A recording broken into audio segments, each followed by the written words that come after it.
بسم اللہ الرحمن الرحیم۔ سیدو سرور محمد نور جان، بہترو مہتر شفیع مجرمہ، محترم المقام جناب مفتی امام بخش نقشبندی صاحب، محترم شیخ محمد اویس طاہر ضلعی صدر تحریک منہاج القرآن ننکانہ، برادر محترم جناب محمد مسعود صاحب، اور اس مجلس میں موجود میرے معزز بزرگوں، دوستوں اور بھائیوں، سب سے پہلے میں اس پروردگار عالم کا شکر بجا لاتا ہوں جس نے آج ہمیں یہ توفیق عطا فرمائی کہ آج ہم امام العاشقین، خیر التابعین، سلطان العابدین والزاہدین، حضرت سیدنا اویس کرنی رضی اللہ تعالی عنہ کے نام سے منسوب اویسیہ مسجد میں آپ کے ذکر خیر کے لیے اللہ نے ہمیں جمع فرمایا۔ رب ذوالجلال کے بارگاہ میں دعا کرتا ہوں کہ اس مجلس کی نسبت سے اور اس مجلس کی وساطت سے جو عشق، جو محبت، جو تڑپ اور جو اضطراب خواجہ کرن کو اللہ نے عطا کیا، آج کی اس مجلس کی نسبت سے اس کی کوئی ایک شمع ہمیں بھی اللہ پاک عطا فرما دے۔ وہ شمع عشق مصطفیٰ اور ولولائے جذبہ اتباع سنت مصطفیٰ اور وصال مصطفیٰ کا اضطراب جو بامبڑ مچا ہوا تھا خواجہ کرن کے قلب اطہر میں، رب ذوالجلال اس بامبڑ کی ہمیں آج کوئی خیرات عطا فرمائے۔ آمین۔ یہ جو عشق نبی کی خیرات ہے، علامہ نے اس کے بارے میں فرمایا کہ یہ فاقہ کش جو موت سے ڈرتا نہیں ذرا، روح محمد اس کے بدن سے نکال دو، اور فکر عرب کو دے کر فرنگی تخیلات اسلام کو حجاز و یمن سے نکال دو، اسلام کو حجاز و یمن سے نکال دو۔ محترم عزیزم شیخ صاحب، یہ اشعار جو علامہ کے میں پہلے بھی پڑھتا تھا، لیکن کچھ سال پہلے جب حضرت اویس کرنی کے علاقہ میں گیا، سلالہ کا علاقہ، عمان کا علاقہ، وہاں جب میں نے اشعار یہ پڑھے، اس وقت میرے دل میں القاء ہوا کہ علامہ نے یہ جو یمن کا ذکر کیا ہے، اسلام کو حجاز و یمن سے نکال دو، اس یمن سے مراد کیا ہے؟ اس یمن سے مراد یہ کرن ہے، اور کرن سے مراد خواجہ کرن ہے، اور خواجہ کرن سے مراد جو ہے وہ عشق اور محبت اور اضطراب کا وہ جذبہ جو اللہ پاک نے حضرت اویس کرنی کے سینے میں سرکار کی محبت کا جلایا، وہ یہ جو ہے تڑپ اور یہ شمع یہ ہمارے سینوں سے بجھتی جا رہی ہے۔ علامہ نے فرمایا آج اس شمع کو پھر سے اجاگر کرنے کی ضرورت ہے جو اویس کرنی کے سینے میں جلی ہوئی تھی، اور آپ میں سے کئیوں کو پتا ہوگا اور کئیوں کو نہیں پتا ہوگا۔ حضرت خواجہ اویس کرنی، انہوں نے سرکار کا ظاہری زمانہ پایا، صحابی نہیں بنے، زیارت نہیں ہوگی۔ صحابی اسے کہتے ہیں جس نے اپنے جسم کی آنکھوں سے چہرہ مصطفیٰ تکا ہو، حضور سے ملاقات کی ہو، اور پھر اسی ایمان کی شمع کے ساتھ اس کی وفات ہوئی ہو، اسے صحابی کہتے ہیں۔ اگر حضور کا زمانہ پایا سرکار سے ملاقات نہیں ہوئی وہ صحابی نہیں ہوگا، اور جس نے صحابی سے ملاقات کی ایمان کی حالت میں اس کو تابعی کہتے ہیں، اور جس کی ملاقات ایمان کی حالت میں تابعی سے ہوئی اس کو تبع تابعی کہتے ہیں۔ یہ تین ادوار اور تین اقران اور تین قرون حضور نبی اکرم صلی اللہ علیہ وسلم نے فرمایا یہ میری امت کے بہترین قرون ہیں، یہ زمانہ بہترین زمانہ ہے، اس زمانہ کے لوگ باقی سارے زمانوں سے بہترین لوگ ہیں۔ حضور کے زمانے میں رہنے والے صحابہ، صحابہ کو تکنے والے تابعی، اور تابعین کو تکنے والے تبع تابعی، اتباع تابعی۔ اور یہ جو تابعین ہیں نا، ان میں افضل کون ہے؟ خیر التابعین معروف تو حضرت سیدنا اویس کرنی، احادیث میں آتا ہے۔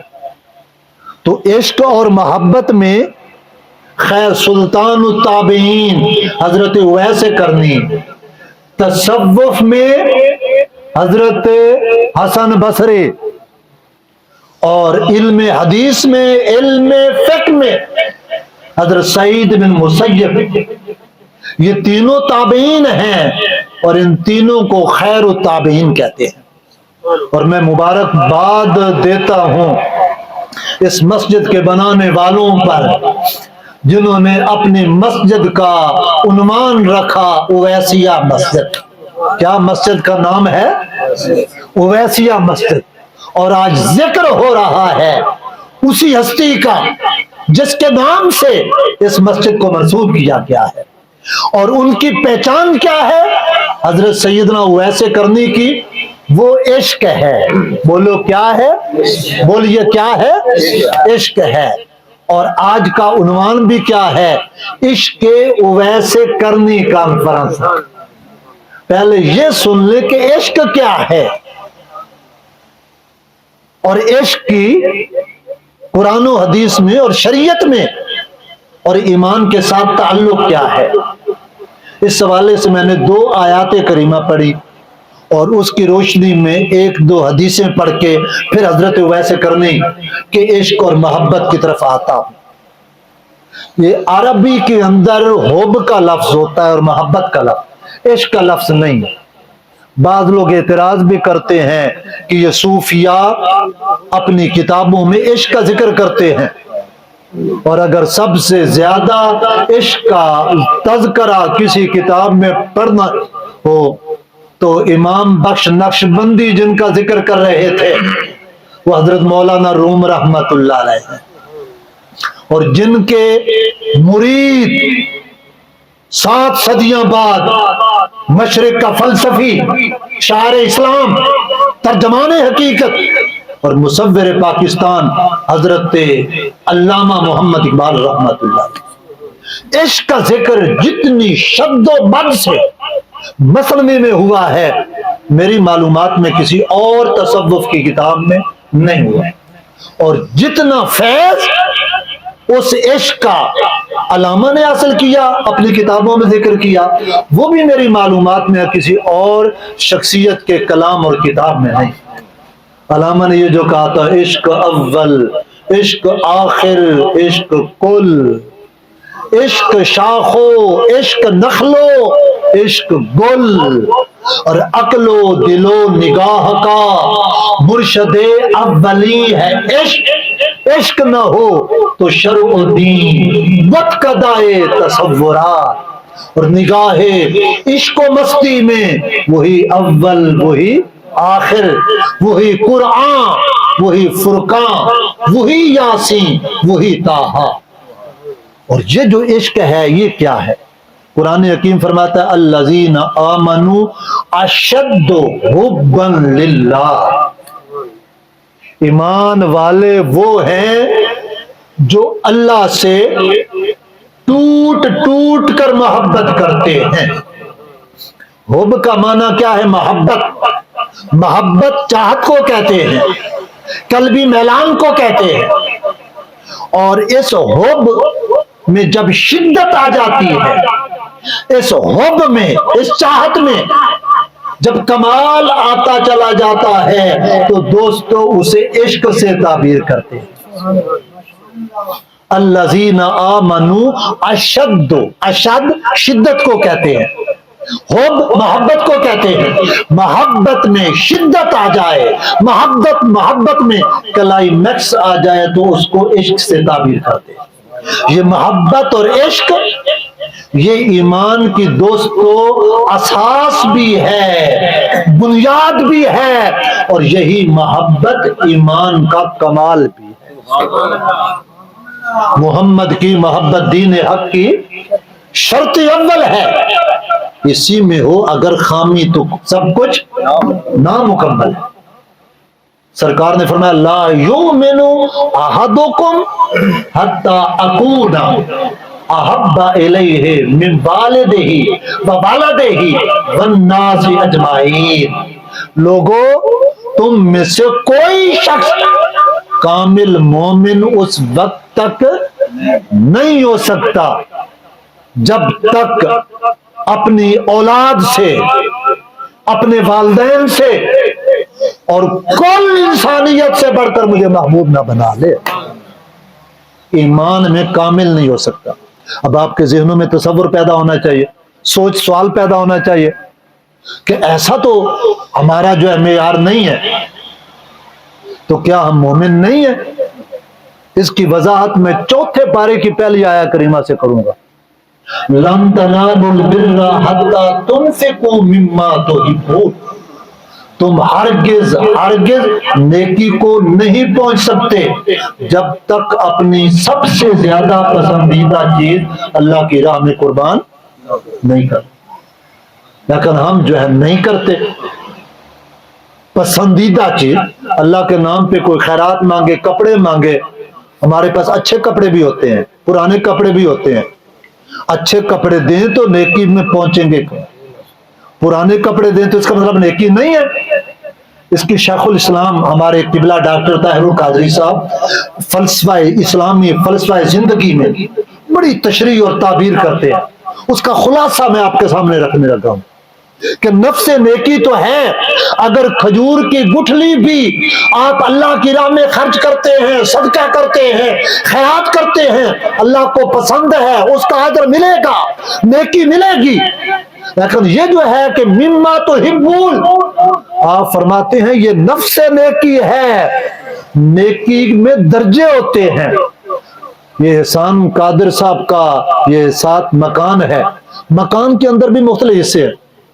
باہر گیٹ سے انٹر ہو جائیں تو مکان ہی ہے، ہم باہر بیٹھنے لگے تھے، انہوں نے کہا نہیں باہر نہ بیٹھے، وہ بھی مکان، پھر وہ اندر لے گئے، ڈرائنگ روم بھی مکان ہے، ٹی وی لانچ بھی مکان ہے، بیڈ روم بھی مکان ہے۔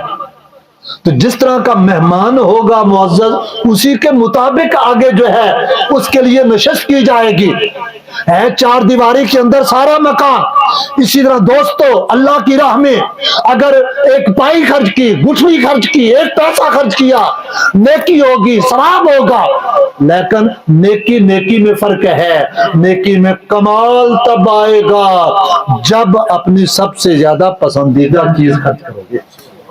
اس کو میں ایک چھوٹی سی مثال سے بیان کر کے بعد مضمون کو آگے لے جاتا ہوں۔ ہمارے چشتیہ شریف کے ایک بزرگ گزرے ہیں، خواجہ نور محمد مہاروی رحمت اللہ علیہ۔ یہ قاری رمضان صاحب گولڈوی ہیں، مفتی عمران صاحب بھی گولڈوی ہیں، یعنی کدھر مفتی؟ ہاں مفتی عمران صاحب، قاری رمضان صاحب گولڈوی ہے۔ پھر میر علی شاہ صاحب سے کسی وقت کسی نے پوچھا کہ آپ کا نسب نامہ کیا ہے؟ پیر مہر علی گولڈا شریف تاجدار گولڈا، انہوں نے فرمایا کہ میرا پتر سیال دا، میرا پتر سیال پتر پٹھان دا، پٹھان پتر کھرل دا، اگے کوئی پتہ نہیں۔ وہ سیال سے کون سے مراد؟ خواجہ شمس الدین سیال دی، اور پیر پٹھان سے مراد خواجہ شاہ سلیمان توسوی، اور کھرل سے مراد چشتیہ شریف کے خواجہ نور محمد مہاروی رحمت اللہ۔ ان کے پاس ایک مہمان آیا رات قیام کی، تو جانے لگا تو کہنے لگا کہ حضور کو نصیحت فرما دو۔ آپ نے فرمایا کہ اگر اللہ کو اپنے سے بہتر نہیں سمجھتے تو کم از کم اپنے جیسا ہی گمان کر لو۔ توجہ طلب، اللہ کو اپنے سے بہتر نہیں سمجھتے، اپنے برابر سمجھ لو۔ ان کا یہ کیا ہوا؟ کون اس طرح کر؟ اللہ کو ہر کوئی بہتر ہی سمجھتا ہے نا۔ ان کا پھر رہے ادھر، وہ رہے صبح کے وقت ناشتے میں حضرت نے ان کے حجرے میں 2 روٹیاں بھیجی، ایک روٹی روغنی چوپڑی ہوئی کہ پراٹھا اسے کہتے ہیں، پراٹھا، دوسری خشک روٹی، دونوں رکھی۔ وہ ابھی شروع ہی کرنے لگے تھے، دروازے پہ دستک ہوئی، کسی نے کہا کہ اللہ کے نام پہ روٹی دے دو، اللہ کے نام پہ روٹی دے دو۔ وہ سوچ میں پڑ گیا۔ اب اس نے جو ہے انہوں نے کہا ایک پراٹھا ہے، پراٹھا کو کون چھوڑتا ہے، دوسری خشک روٹی ہے، خشک روٹی اٹھا کے اس کو دے دی، پراٹھا خود کھا۔ حضرت کے پاس آیا، انہوں نے کہا سمجھ نہیں آئی؟ کیا؟ انہوں نے کہا کہ میں نے کہا کہ اللہ کو اپنے سے بہتر نہیں تو اپنے جیسا سمجھنا۔ اگر اللہ کو اپنے جیسا سمجھتا تو جیسی روٹی خود کھائی تھی ویسی روٹی اس کو دیتے، اگر اللہ کو بہتر سمجھتا خود خشک روٹی کھاتا اور فقیر اللہ کے نام پر بہتر روٹی دیتا، لیکن تو نے اللہ کے نام پر خشک روٹی دی اور خود اپنی ذات کے لیے، اپنے نفس کے لیے تو نے روغنی روٹی کھائی۔ تو اس سے سمجھ آئی یا نہیں کہ اللہ کو کیسا سمجھتے ہو؟ اس کو سمجھ آ گئے۔ صوفیہ اس طرح باتیں سمجھاتے ہیں مثالوں کے ساتھ۔ تو نیکی میں کمال جس طرح جب تک سب سے اعلیٰ چیز نہ دی جائے نیکی میں کمال نہیں۔ اب محبت، حب اور ایمان کا تعلق یہ ہے دوستو، حب نبی سے ایمان کی اساس ہے، ایمان کی بنیاد ہے، اور اسے حب نبی میں جتنا کمال ہوتا چلا جائے گا ایمان بھی کامل ہوتا چلا جائے گا۔ صحابہ بھی ایک کائنات تھی صحابہ کی، لیکن ہر ایک کے اندر حب نبی ابو بکر و عمر جیسا نہیں تھا، عثمان و علی جیسا نہیں تھا، بلال حبشی جیسا نہیں تھا، جس میں جتنی محبت کی شمع جلتی گئی، جو پروانہ مصطفیٰ پہ جو شمع جس قدر وہ جلتی گئی اور کٹتی گئی، وہ شمع پہ پروانہ جو ہے جس قدر نثار ہوتا گیا، تاریخ میں ایمان کے اندر صحابیت کے فضیلت اور درجوں کے اندر جو ہے وہ صحابی اتنا ہی بلند مقام حاصل کرتے ہیں۔ اور قل ان کنتم تحبون اللہ فاتبعونی یحببکم اللہ، لوگوں اے نبی مکرم آپ فرما دیں لوگوں کو، اپنے میرے بندوں کو، اپنے غلاموں کو، اگر تم اللہ سے محبت کا دعویٰ کرتے ہو تو اس کی دلیل کیا ہے؟ فاتبعونی، یہ دلیل ہے۔ اس کا معنی کیا ہے؟ میری پیروی کرو، اتباع کرو، میرے پیچھے چلو، میری سنتوں کو اپناؤ، میرے احکام کی اطاعت کرو۔ تم جب میرے نبی کی اتباع کرو گے تو تم پہلے اللہ سے محبت کا دعویٰ کرتے تھے، قرآن فرماتا ہے یحببکم اللہ، پھر تم صرف محب نہیں ہوگے بلکہ اللہ کے محبوب بن جاؤ گے۔ محبت سے جب میرے نبی کی اتباع کرو گے تم طالب نہیں مطلوب بن جاؤ گے، تم منتظر نہیں تو منتظر بن جاؤ گے۔ پہلے تم رب کی تقدیر کو تکتے تھے، میرے نبی کے بن کر تو دیکھو تقدیر تمہارا انتظار کرے گا۔ خود ہی کو کر بلند اتنا کہ ہر تقدیر سے پہلے خدا بندے سے خود پوچھے بتا تیری۔ اور علامہ نے تو کمال کر دیا دوسرے مقام پہ، جواب شکوہ جو لکھا نا اس کا آخری شعر دیکھیے، آخری شعر بڑا مشہور ہے، آپ میں سے ہر ایک کو پتا ہوگا۔ اس میں فرماتے ہیں کی محمد سے وفا تو نے تو ہم تیرے ہیں۔ مولانا صاحب کی محمد سے، علامہ اللہ کی طرف سے، یہ جو جواب شکوہ ہے کس کی طرف سے ہے؟ اللہ کی طرف سے۔ علامہ کا کلام ہے ذریعہ، کی محمد سے وفا تو نے اے مسلمان تو ہم تیرے ہیں۔ ہم سے کون مراد؟ اللہ، بولو اللہ۔ فرمایا یہ جہاں چیز ہے کیا لوح و قلم تیرے ہیں۔ لوح کا معنی ہے تختی، قلم کا معنی لکھنے کے لیے جگہ، کہ اے بندے تو میرے نبی کا غلام بن جا، میرے نبی سے وفا کر۔ جب تو وفا میں اپنا سب کچھ وار دے گا تو پھر میں تیرے ایک ہاتھ میں تختی پکڑا دوں گا، دوسرے ہاتھ میں قلم پکڑا دوں گا، تو اور تجھے اختیار دوں گا تو جو چاہے اپنی تقدیر لکھنا چاہے لکھ۔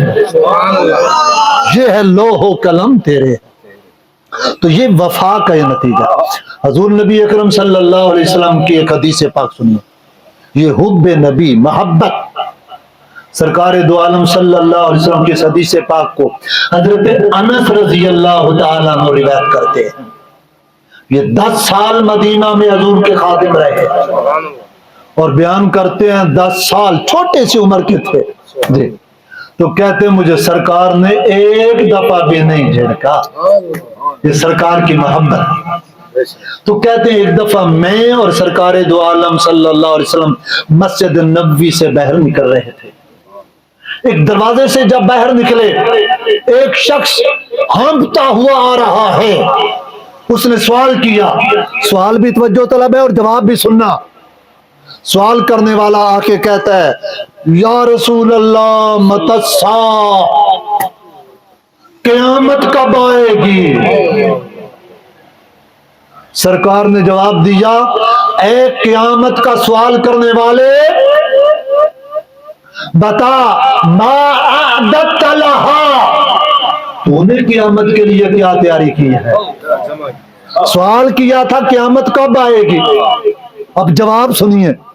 آپ نے کہا تو نے قیامت کے لیے کیا تیاری کی ہے؟ وہ شخص جھجکا کہ میں نے کیا کہا، سرکار کا جواب کیا؟ تھوڑی دیر جھجکا اور پھر تأمل کرتے ہوئے عرض کرنے لگا یا رسول اللہ ما اعددت لہا کثرت الصلاۃ، ما اعددت لہا کثرت الصیام، ما اعددت لہا کثرت الصدقہ۔ یا رسول اللہ، یا حبیب اللہ، میں نے قیامت کی تیاری کے لیے زیادہ نمازیں نہیں پڑھی، نمازیں پڑھتے تھے صحابہ لیکن نمازوں پر اعتماد نہیں تھا، زیادہ نمازیں نہیں پڑھی، زیادہ رکوع و سجود نہیں کیے، زیادہ نوافل نہیں پڑھے۔ ما اعددت لہا کثرت الصیام، میں نے قیامت کی تیاری کے لیے کوئی زیادہ نفلی روزے نہیں رکھے۔ ما اعددت لہا کثرت الصدقہ، میں نے قیامت کی تیاری کے لیے کوئی زیادہ صدقہ خیرات نہیں کیے۔ لیکن ایک چیز ہے، ایک چیز میرے پاس، ایک قوت، ایک نسخہ ہے میرے پاس۔ پوچھا وہ کیا؟ عرض کرنے لگا یا رسول اللہ احب اللہ و رسولہ، میں اللہ اور اس کے رسول سے محبت کرتا ہوں۔ بولو کیا؟ اللہ اور اس کے رسول سے محبت کرتا ہوں. سرکار نے آگے جب یہ محبت کا لفظ سنا ایک ایسا ارشاد فرمایا. حضرت انس بیان کرتے ہیں جب سے مسلمان ہوئے ہیں کبھی اتنی خوشی نہیں ہوئی جتنی سرکار کے اس فرمان سے ہوئی. وہ کیا فرمایا؟ آپ نے فرمایا المرء ما من احبا. قیامت کے دن قیامت کا سوال کرنے والے دنیا میں جس کے ساتھ محبت کرتے ہوگے, دنیا میں جس کے ساتھ صحبت کرتے ہوگے, دنیا میں جس کے ساتھ مجلس کرتے ہوگے, دنیا میں جس کے ساتھ عقیدت رکھتے ہوگے, کل قیامت کے روز اس محبت کرنے والی ہستی کے ساتھ انہیں اٹھایا جائے. المرء ما من احبا, کہ ہر بندہ قیامت کے روز اس کے ساتھ ہوگا جس کے ساتھ محبت کرتا ہوگا. آج تصور کرو اور یہ گمان کرو اور امید رکھو کہ ہمارے اندر بھی اویس کرنی والا جذبہ عشق تو نہیں ہے, لیکن ان کی محبت میں آئے بیٹھے ہیں, ان کی محبت میں رات کو جاگے بیٹھے ہیں. ہمارے شیخ محمد اویس صاحب یہ بھی سانگلہ سے حضرت اویس کرنی کے نام کی نسبت سے, ان کے نام کی محبت سے آئے ہیں. ہم سب محبت سے آئے ہیں. کل قیامت کے روز ہم بھی یہ امید کرتے ہیں کل ہمارا حشر نشر بھی اویس کرنی اور بلال حبشی کے ساتھ ہو, ہمارا بھی صدیق و عمر کے ساتھ ہو, ہمارا بھی حسن و حسین کے ساتھ ہو, ہمارا بھی عثمان و علی کے ساتھ ہو, ہمارا بھی صہیب رومی کے ساتھ ہو, ہمارا سلمان فارسی کے ساتھ ہو. جو حضور سے محبت کرنے والے ہیں قیامت کے روز ہمارا بھی حشر و نشر ایسی مقدس ہستیوں کے ساتھ ہو. تو سرکار نے فرمایا کہ قیامت کے روز ہر شخص جو ہے اس کے ساتھ ہوگا جس سے محبت کرتا ہو. حضرت انس بڑے خوش ہوئے اور فرمانے کہنے لگے, آگے پھر روایت کرتے ہیں, کہتے ہیں میرے پاس بھی کوئی اتنے عمل تو نہیں, لیکن انی احب اللہ, میں اللہ سے محبت کرتا ہوں, ورسولہ, اور اس کے رسول سے محبت کرتا ہوں, اور میں انی احب عمر و فاروق, میں ابو بکر انی احب ابا بکر و عمر, میں حضرت ابو بکر سے محبت کرتا ہوں اور عمر سے محبت کرتا ہوں. میرا عشر و نشر بھی ان مقدس ہستیوں کے ساتھ ہوگا. اس سے پتا چلا کہ محبت کا صلہ کیا ہے, اور محبت ایگزسٹ کرتی ہے خود عمل کے بغیر بھی, اگرچہ وہ جو ہے وہ دعویٰ جو ہے تشنا ہوتا ہے عمل کا. اس لیے محبت کا اپنا وجود ہے, عمل کے بغیر بھی محبت چاہت ہوتی ہے. کیسے؟ حضور علیہ الصلوۃ والسلام کے ایک صحابی تھے, وہ شراب پیتے تھے, صحابہ میں بھی ہر طرح کے تھے اور نیا نیا, ان کو بار بار جو ہے حد لگتی تھی. جب حد لگتی تھی تو ایک دفعہ صحابہ نے سرکار کی مجلس میں انہیں برا بھلا کہا. سرکار نے فرمایا نہ, ان کو برا بھلا نہ کہو, وہ مجھ سے محبت کرتا ہے, وہ مجھ سے محبت کا اپنا وجود ہے. ادھر حد لگ رہی ہے, سرکار جانتے ہیں کہ مجھ سے محبت کرتا ہے, اس کو برا بھلا نہ کہو, وہ میرا محب ہے. سرکار ہر ایک کی محبت کو جانتے ہیں. وہ تو وہاں پہ مدینہ میں رہتا تھا, اویس کرنی جو کرن میں رہتے تھے, زندگی میں بھر ملاقات نہیں ہوئی.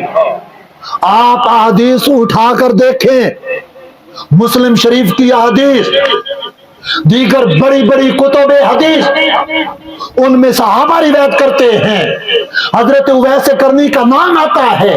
سرکار فرماتے ایک حدیث میں کہ میری امت میں ایک اویس نامی شخص ہے, اس کی سفارش سے, اس کی شفاعت سے میری امت کے اتنے بندوں کی بخشش ہوگی جتنے قبیلہ مضر اور قبیلہ بنو بکر کی بکریوں اور بھیڑوں کے بال ہیں. سرکار کے زمانے میں قبیلہ ربیہ اور مضر ہوئے, ان کے پاس بہت بکریاں اور بھیڑیں تھی, معروف تھا, اور ایک بکری کے بال گننا چاہو تو گن لو گے.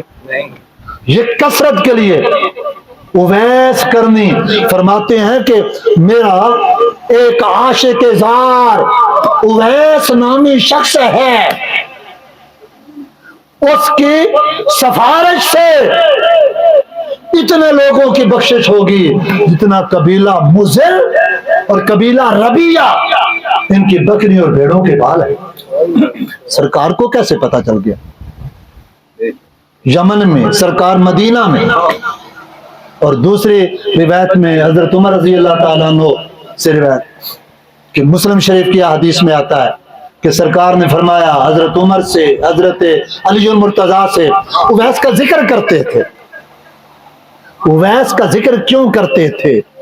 اللہ نے اویس کی محبت کو پہچان لیا تھا، اور کہ اویس اللہ سے محبت کرتا ہے، اللہ کے رسول سے محبت کرتا ہے۔ جبریل کو بھیجا، جبریل کے ذریعے تاجدار کائنات کو خبر دی کہ یمن میں آپ کا ایک دیوانہ رہتا ہے، آپ سے محبت کرتا ہے۔ اور رومی فرماتے ہیں کہ یہ جو عاشق تو عشق میں تڑپتا ہے، معشوق بھی عاشق کے لیے تڑپتا ہے۔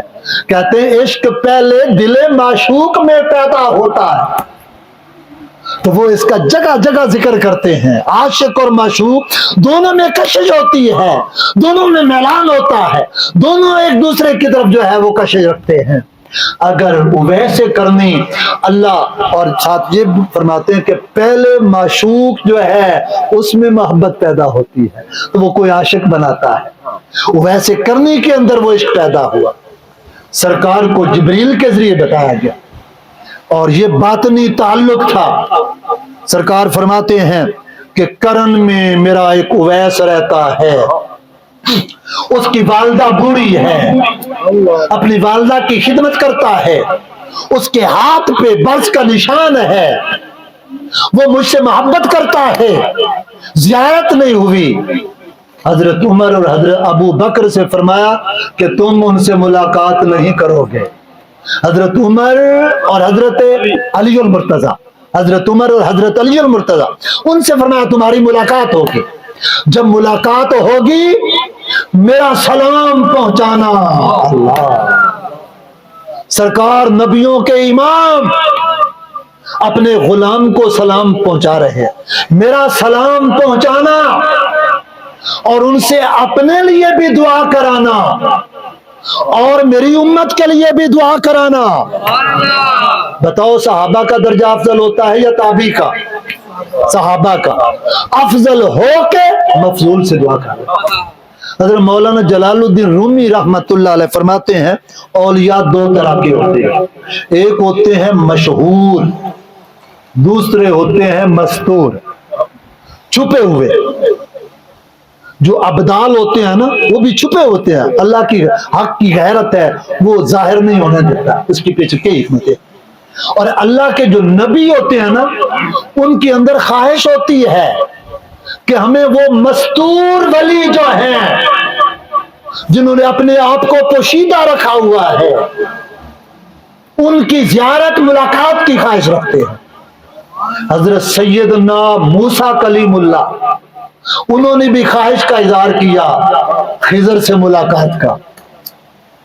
15واں پارہ اٹھاؤ، 15واں اور 16واں پارہ، 15ویں پارے کے آخری رکوع اور 16ویں پارے کے وہ ایک لمبا چوڑا واقعہ جو ہے وہ سارا حضرت موسیٰ علیہ السلام نے خواہش کا اظہار کیا، اللہ پاک نے پھر ان کو بھیجا، آگے 3 واقعات ہوئے، مسکین کی کشتی کو توڑا، ایک بچے کو قتل کیا، ایک گرتی ہوئی دیوار کو بنا دیا، پھر اس کی ہر جگہ حضرت موسیٰ علیہ السلام فرماتے ہیں یہ تم نے کیوں کیا، یہ کیوں کیا، پھر آخر میں اس کی تعویل بتائی، اور علامہ نے ایک ہی شعر میں وہ سارا واقعہ بیان کر دیا کہ کشتی مسکین جانے پاک و دیوار یتیم، پہلے مصرے میں تینوں واقعہ، کشتی مسکین جانے پاک و دیوار یتیم، اور علم موسیٰ بھی ہے جس کے سامنے حیرت فروش۔ جس طرح حضرت موسیٰ علیہ السلام نے خواہش کا اظہار کیا، حضرت خضر چھپے ہوئے تھے، ولی تھے، اس طرح حضور نبی اکرم صلی اللہ علیہ وسلم بھی یمن کی طرف رخ کر کے آپ فرماتے انی لاجد نفس الرحمن من قبل الجمل، مجھے یمن کی طرف سے خوشبو آ رہی ہے. اور اسی کو میرے امام حضرت مولانا جلال الدین رومی نے مثلا بڑی تفصیل سے اس کے نکات بیان کی. آج میں ادھر نہیں جاتا، میں کچھ حدیثوں اور سیرت کی کتب سے اپنے مضمون کو سمیٹتا ہوں، کبھی موقع ملے تو اس کی آگے وہ تشبیہات جو ہے اور تمثیلات کے ذریعے وہ بیان کرتے ہیں. تو سرکار بھی جو ہے خواہش رکھتے تھے کہ مستور الحال ولی،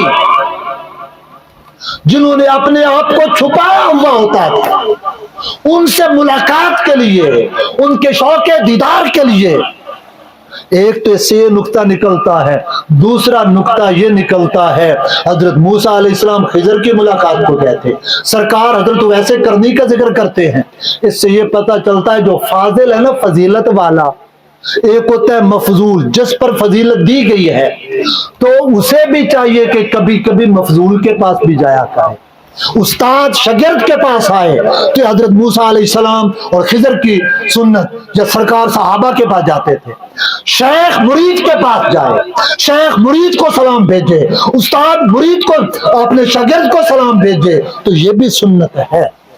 سرکار نے سلام بھیجا اپنے تابعی کو، اور حضرت خضر علیہ السلام، حضرت اویس کرنی، جب حضرت عمر بن خطاب کا زمانہ آیا تو حضرت اویس کرنی جو ہے وہ مدینہ شریف 2 دفعہ گئے. پہلے اس کا ذکر کر لوں. آپ کی والدہ ولیہ تھی، نابینا تھی، ضعیفہ تھی، کمزور تھی، ان کی خدمت کرتے تھے، اور خدمت کے لیے شتر بانی کا پیشہ جو ہے اختیار کیا ہوا تھا. اونٹ چراتے، اور اونٹ چرا کر جو ہے وہ اس سے جو آمدن ہوتی اس سے اپنی والدہ کی خدمت کیا کرتے تھے. کئی دفعہ خواہش کا اظہار کیا کہ میں اپنے تاجدار کائنات کی زیارت کے لیے مدینہ جانا چاہتا، والدہ انکار کر دیتی تھی. ایک دفعہ انہوں نے کہا ٹھیک ہے آپ چلے جائیں، 24 گھنٹوں میں واپس آنا ہوگا، 8 پہروں کی. اچھا یہ ملاقات کیوں نہیں ہوئی سرکار کی؟ اس کے بڑا لکھا ہے عرفاء نے، محدثین نے، سیرت عاشقوں نے. 2 بڑی وجوہات، ایک تو والدہ کی خدمت ہے نا، یہ سبب ہے، سبب اور بھی کئی. دوسرا جو ہے نا غلبہ شوق، حضرت اویس کرنی کے اندر جو شوق اور محبت کا جو غلبہ تھا وہ آڑے آ رہا تھا. تو والدہ سے اجازت لے کر آپ کرن سے چل پڑے. کرن یمن کا علاقہ ہے، اس میں ایک بستی ہے، وہاں سے شوق کے ساتھ، محبت کے ساتھ مدینہ کا رخ کیا. کبھی بھاگتے، کبھی آہستہ ہوتے، دوڑتے، چلتے، اشتیاق میں، شہر مدینہ کے اشتیاق میں. اور بعض روایتوں میں یہ بھی آتا ہے والدہ نے کہا کہ اگر سرکار گھر پہ تشریف رکھتے ہوں تو ملاقات کر لینا، اگر گھر پہ تشریف نہ رکھتے ہوں تو انتظار نہیں کرنا، واپس آ جانا.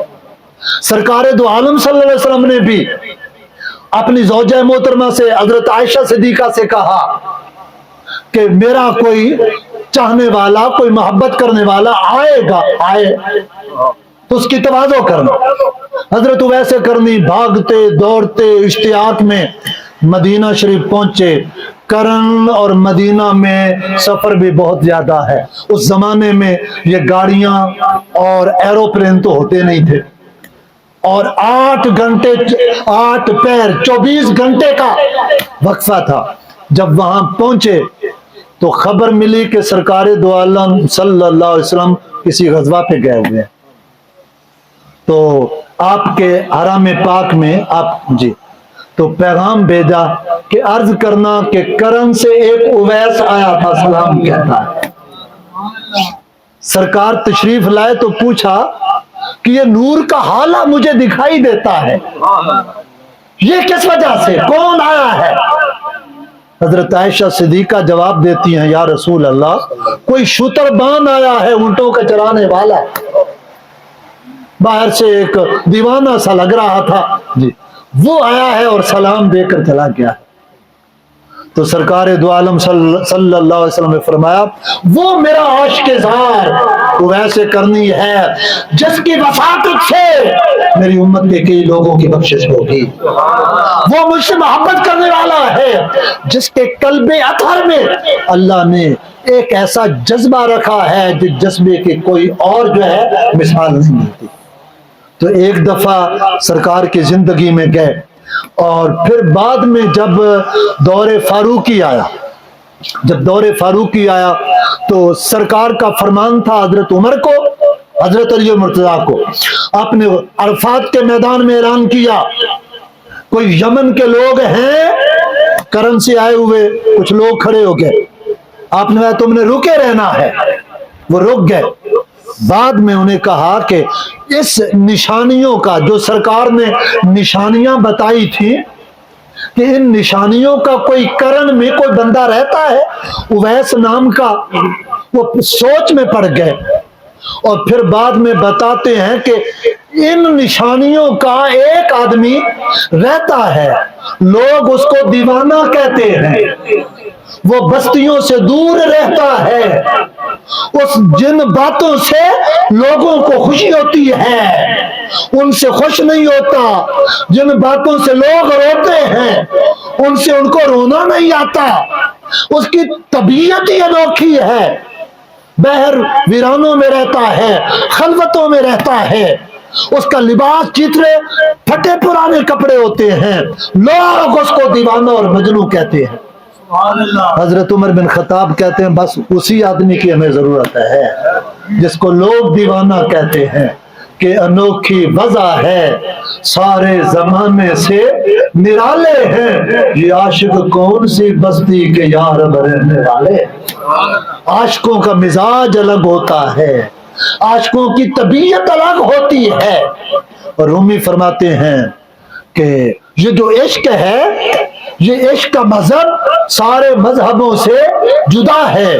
وہ فرماتے ہیں کہ ملت عشق از ہما ملت جدا، کہ عشق کا مذہب عشق کی ملت ساری ملتوں سے جدا، اور عاشقاں را مذہب ملت خدا، عاشقوں کا مذہب سارے مذہبوں سے جدا، عاشقوں کا طریقہ سارے لوگوں کے طریقوں سے جدا، عاشقوں کا رنگ ڈھنگ باقی سب کے رنگ ڈھنگ سے جدا، انہوں نے دیدار کروانا ہو تو کہتے ہیں آنکھیں بند کرو، الٹی ہی چال چلتے ہیں دیوانگانے عشق، آنکھوں کو بند کرتے ہیں دیدار کے لیے، دیدار آنکھیں کھول کے ہوتا ہے یا بند کر کے، وہ کہتے ہیں آنکھیں بند کرو، الٹی ہی چال چلتے ہیں دیوانگان عشق، آنکھوں کو بند کرتے ہیں دیدار کے لیے۔ حضرت عمر امیر المومنین اور حضرت علی المرتضیٰ میدان عرفات کے بیر، انہوں نے کہا وہ کہاں ہے؟ کہتے وہ اونٹ چلا رہا ہے، ان کے پاس گئے، بیٹھے، ان سے بات چیت ہوئی، اور بات چیت ہوئی، انہیں سرکار کا سلام پہنچایا، پھر کہتے ہیں وہ ایسے کرنی، کہتے اب آپ تشریف لے جائیں، ایک بڑی ملاقات آنے والی ہے، اس کی تیاری کرنی ہے، وقت بہت تھوڑا ہے، صحابہ ہیں، صحابہ سے کہہ رہے ہیں، اور یہ اپنے آپ کو چھپائے رہتے تھے۔ ایک دفعہ کرم میں امیر المومنین حضرت عمر بن خطاب کا پیغام کسی کے ذریعے چلا گیا کہ اویس کو پیغام دینا، میرا سلام پہنچانا، اور وہ کہنے لگے امیر المومنین نے میرا پردہ پھاڑ دیا، وہ یمن کو چھوڑ کے چلے گئے، کوفہ چلے گئے، جس جگہ لوگوں کو پتہ چل جاتا جگہ چھوڑ دیتے تھے، اپنے آپ کو وہ نمود و نمائش سے، ریا سے، دکھاوے سے وہ اپنے آپ کو بچاتے تھے، اس لیے تو کہتے ہیں مستور الحال، اپنے حال کو چھپاتے ہیں. اور دوستو یہ مستور الحال اولیاء اللہ کی بارگاہ میں اتنے پیارے ہوتے ہیں. حدیث پاک میں آتا ہے ربا اشعثا مدفوع الابواب لو اقسما کہ یہ کئی پراگندہ بال لوگ تمہارے لوگوں کے دروازوں پہ آ جائیں, لوگ ان کے چہرے مہرے کو, ان کی وضاحت کو, ان کے پھٹے پرانے لباس کو دروازوں سے دھکا دے کے پیچھے بھگا دے, کوئی ملنا قبول نہ کرے. سرکار کا فرمان ہے ایسے پراگندہ بال لوگ, پراگندہ حال لوگ, لوگوں کے دروازوں سے دھکے دیے ہوئے لوگ اللہ کی بارگاہ میں ان کا اتنا بڑا مقام ہوتا ہے. اگر وہ اللہ کی قسم کھا لے, اللہ پاک ان جس بات کی قسم کھاتے ہیں بات پوری کر دیتا ہے. اللہ کی بارگاہ میں اتنے پیارے ہیں. اور سرکار نے ایک حدیث پاک میں فرمایا کہ میرے پیارے اولیاء دوست وہ ہیں جو مستور الحال ہیں, نمود و نمائش سے دور ہیں, جو زندہ رہیں تو کسی کا ملنے کو جی نہ چاہے, مر جائیں تو رونے والے کم ہوں. رونے والے اور ملنے والے کن کے زیادہ ہوتے ہیں؟ جن کی الیک سلیک زیادہ ہوتی ہے. پھر ان کے کسی بزرگ پہ آتے ہیں, وہ کہتے ہیں کہ تھانے دار مر گیا, نہ تھانے دار دی ماں مری تو وہ گڑیاں دی لینا لگ گئی, وہ تھانے دار دے منہ واسطے. تھانے دار آپ مریا تو پیچھے کوئی آئی نہیں. آج کل منہ دکھانے کے لیے ہوتے ہیں. فرمایا کہ وہ جن کے پر رونے والیاں کم ہوں, جن کی الیک سلیک کم ہو, جنہوں نے اپنے حال کو پوشیدہ رکھا ہوا ہو, ایسے لوگ دنیا سے وہ خود بھی چھپے چھپے رہتے ہیں اور اسی حال میں آگے جو ہے وہ سدھار جاتے ہیں. وہ اللہ کو بھی پیارے ہوتے ہیں, اللہ کے حبیب کو بھی. حضرت اویس کرنی ایسے لوگوں میں سے تھے. اور دوسری دفعہ جب وہ مدینہ شریف حاضر ہوئے تو اس وقت صحابہ کرام سے ملاقات ہوئی, لوگوں کو پتہ چلا اویس کا. تو حضرت اویس سے صحابہ نے سوال و جواب کیے. سنیے, صحابہ کہنے لگے کہ آپ نے زمانہ پایا سرکار کا, پہلے سرکار کی زندگی میں زیارت کیوں نہیں کی؟ اب اویس کرنی جواب دیتے ہیں, کہتے ہیں کہ میری والدہ بوڑھی تھی, ضعیفہ تھی, نابینا تھی, میں ان کی خدمت کرتا تھا. اگر ادھر آتا تو وہ خدمت جو ہے وہ میری والدہ کی جو ہے اس سے مجھے جو ہے محرومی مل جائے. اگلا سوال سنیں. صحابہ نے کہا ہم نے تو سرکار کی محبت میں مال و متاع قربان کر دیے, اولادیں قربان کر دی, والدین قربان کر دیے, اور تو نے اپنی والدہ کو چھوڑ کے مدینہ میں نہیں آیا. سوال پیدا ہوتا ہے نا. کہتے ہیں ہم نے تو سب کچھ لٹا دیا سرکار کی خاطر, جائیدادوں کو چھوڑ دیا مکہ میں, کاروبار کو چھوڑ دیا, مکہ میں والدین ہے تو ان کو چھوڑ دیا, اولاد ہے تو ان کو چھوڑ دیا, سرکار کی خاطر اولاد کو قربان کر دیا, ماں باپ کو قربان کر دیا. اور ابو بکر کا جو عمل اسی پہ, جب آپ کے بیٹے غزوہ بدر میں سرکار کی طرف سے ابو بکر لڑ رہے تھے, ان کا بیٹا کافروں کی طرف سے آیا ہوا تھا, بعد میں مسلمان ہوا, ایک دسترخوان پہ بیٹھے ایک چارپائی پر کھانا باپ بیٹا کھا رہے ہیں. بیٹا کہتے ہیں ابا جان جب بدر کا موقع تھا کئی دفعہ ایسا ہوا آپ کا سر میری تلوار کی زد میں آیا, لیکن میں نے تمہیں باپ سمجھ کے چھوڑ دیا, تو میرا والد. حضرت سیدنا صدیق اکبر کے اندر عشق مصطفیٰ نے جوش مارا.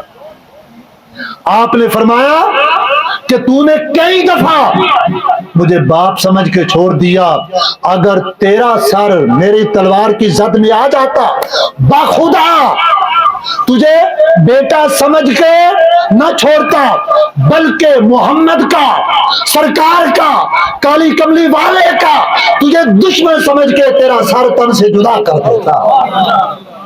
کیونکہ محمد کی محبت دین حق کی شرط اول ہے, اسی میں ہو اگر خامی تو سب کچھ نامکمل ہے.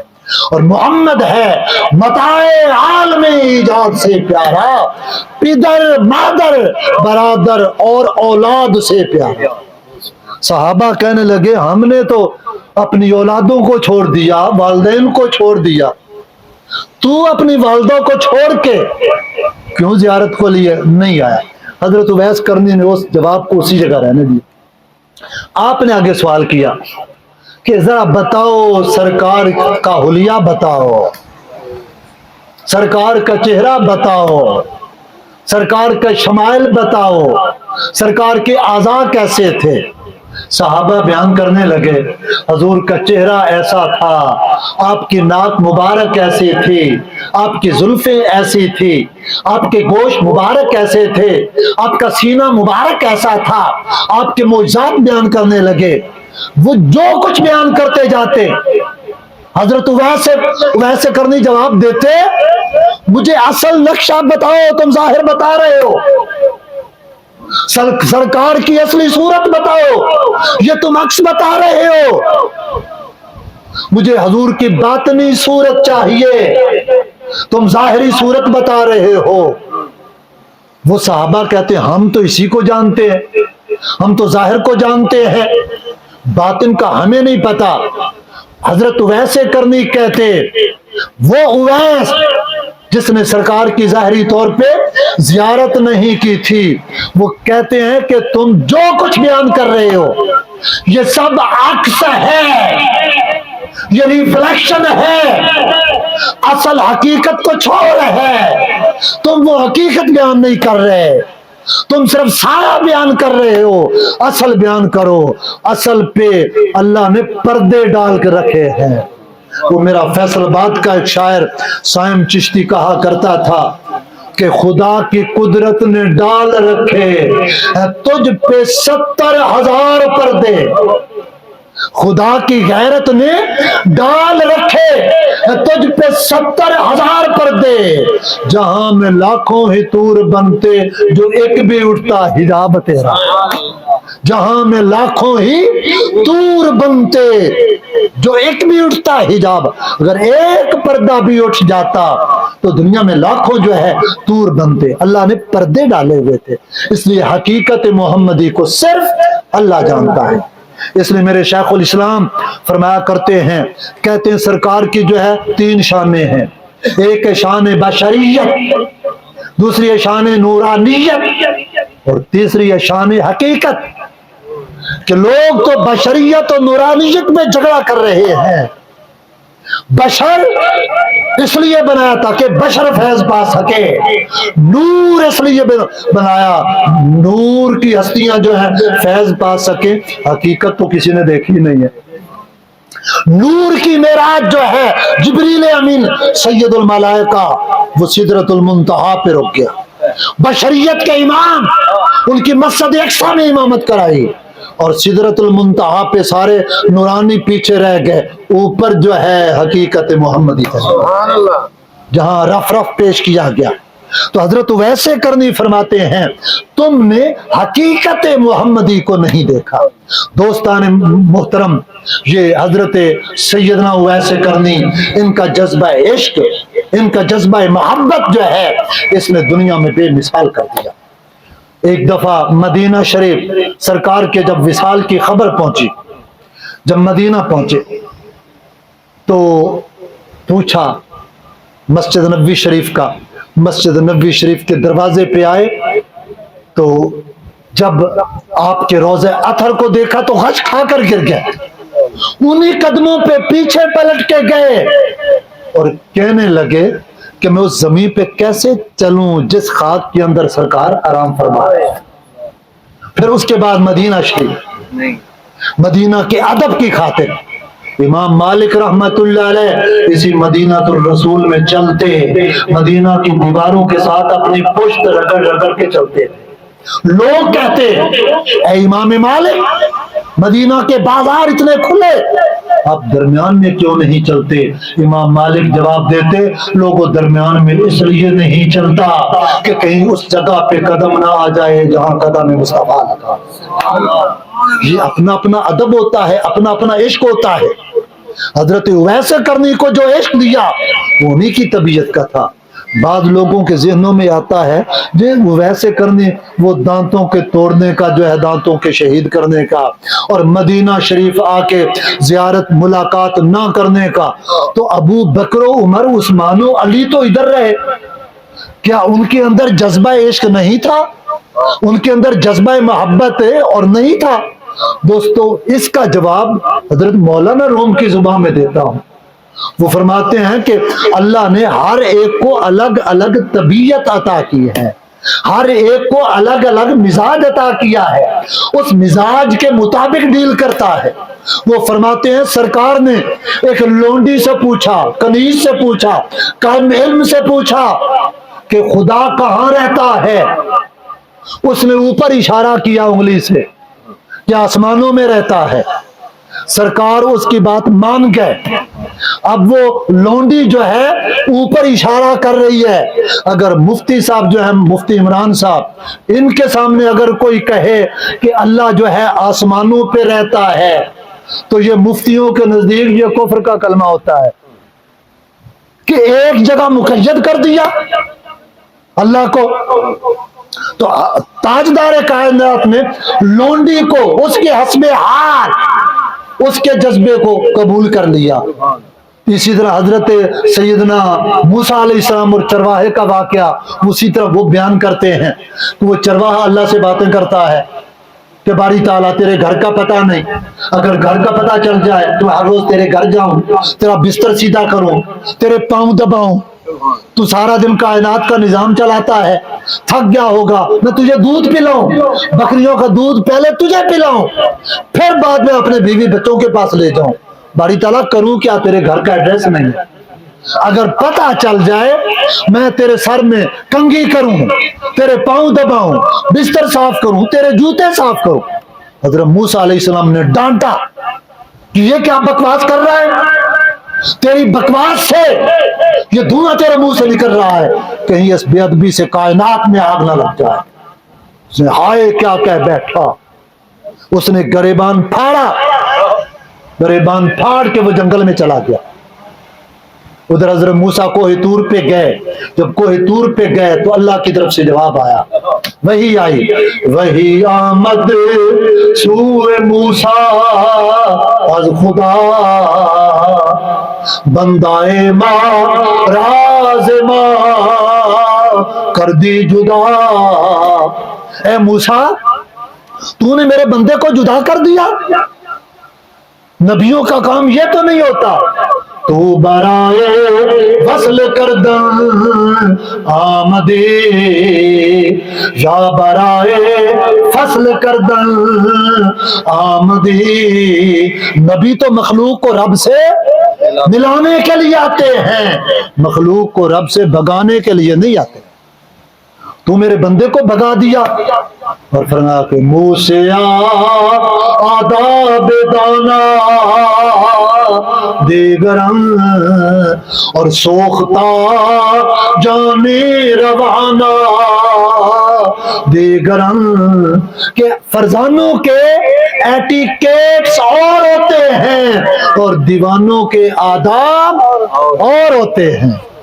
آگے پھر کئی مثالیں دی، کہتے ہیں خون نجس ہوتا ہے۔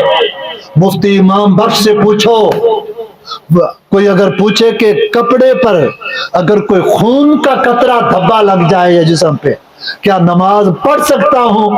مفتی امام بخش نقشبندی صاحب کہیں گے نہیں، جب تک پاک نہیں کرو گے۔ خون ناپاک ہوتا ہے لیکن خون میں فرق ہوتا ہے۔ وہ قتال فی سبیل اللہ، شہید فی سبیل اللہ، جس کا جسم نیزوں اور تلواروں کے ساتھ چھلنی ہو چکا ہے، اس کا خون نکلا ہوا ہے، جس مرضی مفتی فقیہ سے پوچھ لو، اس کے اسی لباس کے اندر جو ہے وہ کہتے ہیں دفنا دو، وہ خون جو شہید کا خون ہے وہ پاک ہے، باقی سارے خون ناپاک، شہید کا خون جو ہے وہ پاک ہے۔ تو فرق ہوتا ہے۔ اللہ نے مختلف لوگوں کو طبیعتیں دی، مختلف لوگوں کو مزاج دیے، مختلف لوگوں کو سیرتیں دی، اس لیے اللہ پاک ظاہر کو نہیں دیکھتا، باطن کو دیکھتا ہے۔ ما برورا نلگریمو کال را، اللہ نے فرمایا موسیٰ سے، اے موسیٰ ہم ظاہر کو نہیں دیکھتے، کال کو نہیں دیکھتے، ہم کیا دیکھتے ہیں؟ ما اندرورا بل گریمو حال را، ہم ظاہر کو نہیں دیکھتے، باطن کو دیکھتے ہیں، کال کو نہیں دیکھتے، حال کو دیکھتے ہیں، ہم نیتوں کو دیکھتے ہیں۔ انما الاعمال بالنیات، اعمال کا دار و مدار نیتوں پہ۔ حضرت ویسے کرنی کو اللہ پاک نے جو ایک مضطرب دل عطا کیا تھا، ان کی طبیعت میں جو عشق محبت کا جو جذبہ رکھا تھا، وہ اس کے تقاضے کچھ اور تھے، باقی صحابہ کے عشق کے تقاضے کچھ اور تھے۔ اور ایک دفعہ حرم بن حیاں، حضرت داتا گنج بخش فرماتے ہیں، میں بات ختم کرتا ہوں، وہ بھی ایک تابعی ہے، وہ ملنے کے لیے انہوں نے اویس کا نام سنا۔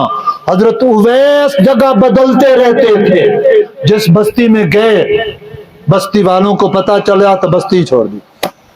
آج کل ہم پیری فقیری جو ہے نا، ہم نے اپنے نمائندے رکھے ہوتے ہیں کرامتیں بیان کرانے، یہ ڈھنڈورا پیرنے والے، اور پیر حقیقی وہ نہیں ہوتا جو مریدوں کے پیچھے بھاگے۔ یہ شیخ الاسلام ڈاکٹر طاہر القادری نے یورپ میں ایک دفعہ انہوں نے پہچان بتائی، انہوں نے کہا کہ پیر، میں آپ کو ایک سٹینڈرڈ اور گلیہ بتا دیتا ہوں کہ حقیقی پیر وہ ہوتا ہے مرید جس کے پیچھے بھاگے، مرید ڈھونڈے، یہ نہیں کہ پیر مریدوں کو ڈھونڈتا پھرے اپنی دکانداری۔ حضرت علامہ اقبال میکلوڈ روڈ کی کوٹھی میں رہتے تھے، پنجاب کے ہمارے لوگ بڑے پیر پرست ہیں، تو ایک خانقاہ کے پیر صاحب آئے تو ان کا مرید بھی لاہور میں رہتا تھا۔ مرید کو پتا چلا کہ میرے پیر صاحب حضرت اقبال کی کوٹھی میں آئے ہوئے، ملاقات کے لیے چلا گیا، اس نے ہاتھ چومے، آداب بجا لایا، تو پیر صاحب سے کہتے ہیں حضور دعا کریں کہ مجھ پہ 100 روپے کا قرض ہے، اللہ پاک وہ قرض دور کر دے۔ دعا کرائی، حضرت نے ہاتھ اٹھائے تو جاتے ہوئے مرید نے 10 روپے کا نوٹ اپنی جیب سے نکالا، پیر صاحب کے ہاتھ میں تھما دیا، نذرانہ پیش کر۔ علامہ اقبال مسکرا پڑے، وہ چلا گیا۔ بعد میں پوچھتے ہیں حضرت کیا ہوا، کیا آپ کیوں مسکرائے، کیا وجہ ہے؟ انہوں نے کہا میں مسکرایا اس وجہ سے ہوں کہ وہ مرید جب آیا تھا تو 100 روپے کا مقروض تھا، جب گیا ہے تو کتنے کا؟ 110 کا مقروض ہو گیا۔ پیر صاحب لے رہے ہیں، سن بھی رہے ہیں کہ مرید جو ہے وہ 100 روپے کا قرض ہے، تو پھر بھی نذرانہ لیا جا رہا ہے۔ گھر پیر کا بجلی کے چراغوں سے ہے روشن، مرید کے گھر مٹی کا دیا بھی تو نہیں ہے۔ وہ پنجاب کے پیر زادوں سے علامہ نے بہت کلام کیا، نکل کر خانقاہوں سے ادا کر رسم شبیری، یہ فقر خانقاہی ہے فقط اندوہ دل گیری۔ تو دوستو حضرت حرم بن حبان داتا صاحب رحمت اللہ لکھتے ہیں، اور داتا صاحب نے جب تابعین کا ذکر کیا ہے کشف المعجوم میں تو پہلے اویس کرنی کا، اور بڑے القاب استعمال، شمع ملت حضرت اویس کرنی کہتے ہیں۔ وہ جب دریائے فرات کے کنارے حضرت اویس وضو کر رہے تھے، حرم بن حبان یہ بھی تابعی تھے، بہت اونچے مقام پہ، یہ ڈھونڈتے ڈھونڈتے وہاں چلے گئے، کسی نے بتایا وہ اویس ہے۔ اس نے کہا السلام علیکم ورحمت اللہ، حضرت اویس کرنی نے جواب دیا وعلیکم السلام یا حرم ابن حبان۔ وہ حیران کہ یہ کیا ہوا، میرا نام کس نے بتا دیا، کہ ملاقات تو پہلی ہے، میرا نام کیسے جان لیا؟ حضرت اویس کرنی فرماتے ہیں کہ عرفت روحی روحک، میری روح تیری روح کو پہچانتی ہے، عالم ارواح میں میری روح نے تیری روح کو پہچان لیا تھا اور میں نے پہچان لیا۔ حضرت اویس کرنی اسی طرح جو ہے وہ در بدر پھرتے، وہ ساری زندگی مستور الحال رہے، چھپا، اللہ پاک نے ان کا آخری وقت بھی مستور الحال رکھا۔ میرے معاذ بلوچ عزیز نے جب اویس کرنی کا نام کانفرنس کی تو میرے مضمون بھیجا، ایک تحریر فیس بک سے لی، اور کہنے لگے کہ 4 آپ کے مزارات کی جگہ ہے معروف، اور آپ کی شہادت انتقال کی بھی مستور ہے۔ بعض کہتے ہیں آذربائیجان سے آتے ہوئے شہید ہو گئے، بعض کہتے ہیں ایک بیماری میں شہید ہوئے۔ زیادہ آراء یہ ہے کہ جنگ صفین ہوئی تو حضرت علی المرتضیٰ کی طرف سے آپ جو ہے وہ شریک جنگ ہوئے، اور اس جنگ صفین میں لڑتے لڑتے شہید ہو گئے۔ اس طرح آپ کے مزار کہاں کہاں پہ ہیں وہ بھی مستور الحال ہے جی۔ تو اللہ پاک اپنے بندوں کو جس طرح پردوں میں رکھتا ہے، ان کے آخری وقت کو بھی جو ہے پردوں میں ہی رکھتا ہے۔ بعض لوگوں کی زندگی میں اللہ تجلی ڈالتا ہے، ان کو پھر مشہور کر دیتا ہے۔ بعض لوگوں کے مزارات پہ تجلی ڈالتا ہے، ان کو مشہور کر دیتا ہے۔ بعض کی کتابوں پہ تجلی ڈالتا ہے۔ بعض جو ہے اس سے محبت کرنے والے جو ہیں وہ ان کے حالوں کو وہ پوشیدہ رکھتا ہے۔ تو حاضرین گرامی، حضرت اویس کرنی یہ فرماتے ہیں کہ سلامتی وحدت میں ہے، اپنے آپ کو وحدت میں تنہا رکھو، خلوت میں بہتری ہے۔ داتا صاحب اس کی وضاحت کرتے ہیں، کہتے ہیں اس خلوت سے مراد یہ ہے کہ بندہ دل جو ہے غیر کے خیال سے پاک کرتے، غیر کے رہے انجمن میں بے شک، لیکن تصور اللہ کی طرف ہو۔ قرآن حکیم جس کے بارے میں فرماتا ہے رجال لا تلہیہم تجارت ولا بیع عن ذکر اللہ، رجال وہ ہیں جن کو کاروبار حیات اللہ کی یاد سے غافل نہیں کرتا۔ حضرت اویس کرنی یہ تھے۔ اور آخری بات کر کے اب میں بات اپنی ختم کر رہا ہوں، ان سے ایک رات انہوں نے قیام میں رات عبادت ریاضت کا کیا حال تھا، کس طرح اللہ کی بارگاہ میں عبادت بندگی ریاضت کرتے تھے، مجاہدہ کرتے، تزکیہ نفس کرتے، دن کو روزہ رکھتے، راتوں کو شب بیدار رہتے تھے۔ ایک دفعہ ایسا ہوا ساری رات گزری، وہ پاس مصاحب جو تھے وہ قیام کیا، رات ختم ہو گئی، قیام میں ایک رات۔ دوسری رات آئی، ایک رکوع کیا، رات ختم ہو گئی۔ تیسری رات آئی، سجدہ کیا، رات ختم ہو گئی۔ لوگ کہنے لگے کہ آپ تھکتے نہیں ہیں، ایک ہی حالت میں ساری رات گزار دینا؟ ایسے والذین یبیتون لربہم سجدا وقیاما، یہ لوگ ایسے ہوتے ہیں کبھی سجدہ کرتے ہیں رات گزر جاتی ہے، کبھی رکوع کرتے ہیں رات گزر جاتی ہے۔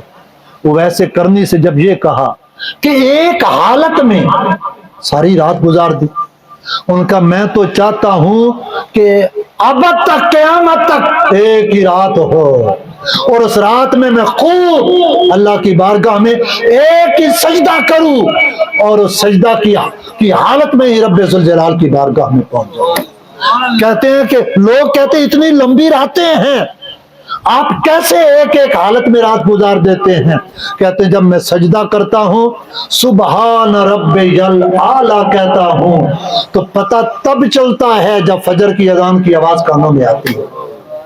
وہ کیسے ہوتا ہے دوستو؟ وہ رب ذوالجلال کی تجلیات میں، تصورات میں گم ہو جاتے ہیں تو راتیں ان کی بیت جاتی ہیں۔ یہ ان کی اللہ اور اللہ کے رسول کے ساتھ یہ محبت کی لو لگی ہے۔